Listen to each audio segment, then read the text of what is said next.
Ya. Pues, ingeniero, en esta oportunidad el grupo uno va a explicar sobre el ciclo hidrológico. Siguiente diapositiva. Para empezar, ¿qué es el ciclo hidrológico? Acá tenemos unos 5 puntos donde vamos a explicar de forma detallada lo que viene siendo el ciclo hidrológico. Primero, una pequeña definición, que es el conjunto de etapas que sufre el agua durante el traslado de la Tierra a la atmósfera y viceversa. Como segundo punto tenemos que es un proceso de transporte recirculatorio indefinido y permanente. Recirculatorio, ¿por qué? Porque vamos a ver el proceso del agua cuando está en estado gaseoso a estado líquido y viceversa. Indefinido, ¿por qué? Porque no se va a saber de qué tiempo va a estar dado este ciclo. Permanente, ¿por qué? Porque va a estar constantemente en este ciclo. Como tercer punto tenemos las dos causas que son, del proceso, que son la energía y la gravedad terrestre. La energía se va a hacer porque son, al momento de que el agua está ya en el proceso de líquido, va a pasar por procesos físicos y la gravedad sería cuando ya se va a estar con la evaporización. Como corto punto, tenemos que el ciclo hidrológico es el principal objetivo de la hidrología. Para esto, la hidrología, como definición, tenemos que es la ciencia que se encarga de estudiar la distribución, la circulación del agua. Y por eso decimos que el objetivo principal de la hidrología es el ciclo hidrológico. Presencia de irregularidades, ¿por qué? Porque va a depender mucho del cambio climático, de la topografía y de la actividad humana. Continuando con la evaporación. La evaporación es la etapa permanente del ciclo hidrológico. Es el proceso físico en el cual el agua líquida pasa en estado de vapor. Se dice que el agua pasa en estado de vapor, ya que cuando las moléculas que están ubicadas en la superficie del líquido se mueven en la dirección apropiada y con la energía cinética suficiente para vencer las fuerzas moleculares que las mantienen unidas en la fase líquida. Eh, Siguiente punto, para que se genere la evaporación es necesario gran cantidad de energía. Como lo mencioné, se necesita mucha energía cinética. Factores más influyentes como la radiación solar, la temperatura del aire, la presión del vapor, el viento, la presión atmosférica. Eh, por siguiente punto, tanto la temperatura como la radiación participan en el cálculo de la evaporación y transpiración. Se dice que la evaporación puede ocurrir solamente cuando el agua está disponible, pero también se requiere que la humedad de la atmósfera sea menor que la superficie de la evaporación. Si a tener un 100% de humedad relativa no va a haber más evaporación. El proceso de evaporación también requiere grandes cantidades de energía y eso es todo.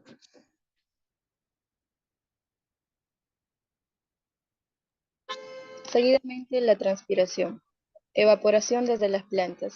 Es la etapa donde que el agua cambia de su estado líquido a gaseoso, pues este proceso surge a partir de que las plantas empiezan a absorber el agua por sus raíces, la transportan por su tallo y la reparten entre sus hojas.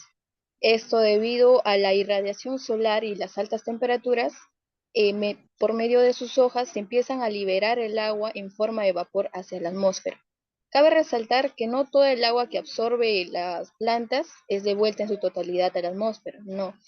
Cierta cantidad se la hacen quedar para su alimentación, tejido de células y el proceso de fotosíntesis, mientras que la otra cantidad sí es devuelta a la atmósfera en forma de vapor. Entonces, frente a esto nos encontramos a la etapa de evapotranspiración, que es la evaporación más la transpiración de las plantas. Bueno, respecto a la precipitación, bueno, es un fenómeno natural que representa toda forma de, un fenómeno natural que representa toda forma de humedad. Ahora, esta forma de humedad puede presentarse de forma líquida o de forma sólida. Respecto a la forma líquida está la llovizna, que está constituida por granos, perdón, por gotitas de lluvia. La lluvia también es una forma líquida, pero de mayor tamaño. Y la forma sólida son la nieve, la escarcha y el granizo. La precipitación se origina por la unión entre gotitas de lluvia. Ahora, esta unión depende de varios factores como la atracción electrostática entre estas gotitas de lluvia, las microturbulencias que son originadas en las masas de aire, en las nubes, los cambios de temperatura, entre otras. Lo que va a hacer esta unión entre gotitas va a ser el engrosamiento, incrementando su volumen aproximadamente en 1 millón de veces, logrando un incremento en su grado de saturación y por lo tanto en la condensación, ¿no? Que es un proceso de cambio de estado de vapor a líquido.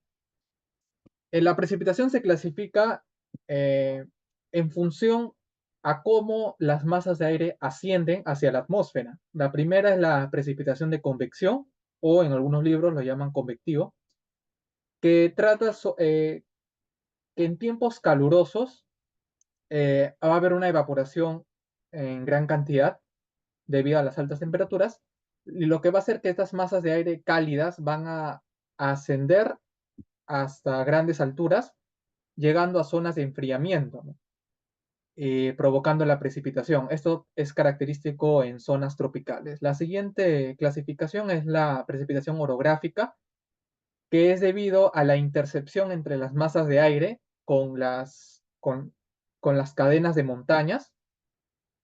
Bueno, esto en nuestro país, una característica, un ejemplo de ello es la selva alta, que es una región muy lluviosa, donde las masas de aire son originadas de la selva baja y, bueno, son interceptadas por estas montañas, ¿no? Ahora, la siguiente clasificación es la ciclónica o de frente. Esta es debido al encuentro entre dos masas de aire, ¿no? De nubes, provocando que las nubes de altas temperaturas, ¿no? Más calientes van a ascender, ¿no? Van a ser impulsadas hacia la parte superior y estas van a llegar a enfriarse, ¿no? Logrando la precipitación.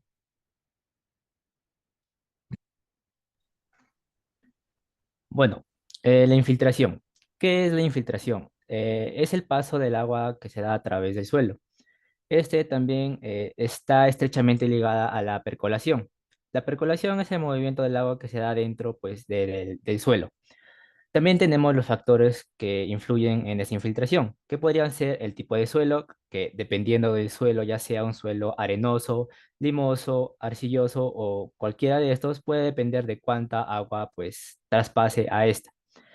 También influye el contenido de materia orgánica y la humedad. Y como siguiente punto sería la cobertura vegetal, que dependiendo de cuánta vegetación y qué vegetación se encuentra en ese suelo, también depende de cuánta agua se infiltre pues en esta. Y como último punto sería la época del año, que también dependiendo si en esa época del año es un clima mucho más cálido, mucho más frío o mucho más caluroso, pues puede depender de cuánta agua se infiltre. También la infiltración es directamente proporcional a la porosidad del suelo, o sea que si el suelo es mucho más poroso, pues el agua pasa en mayor cantidad, en cambio si es menos poroso, el agua pasa en menos cantidad. Y como último, tenemos que la infiltración es causante o responsable de la formación de aguas subterráneas, que en la actualidad, pues esas aguas subterráneas se pueden utilizar para el consumo humano. Gracias.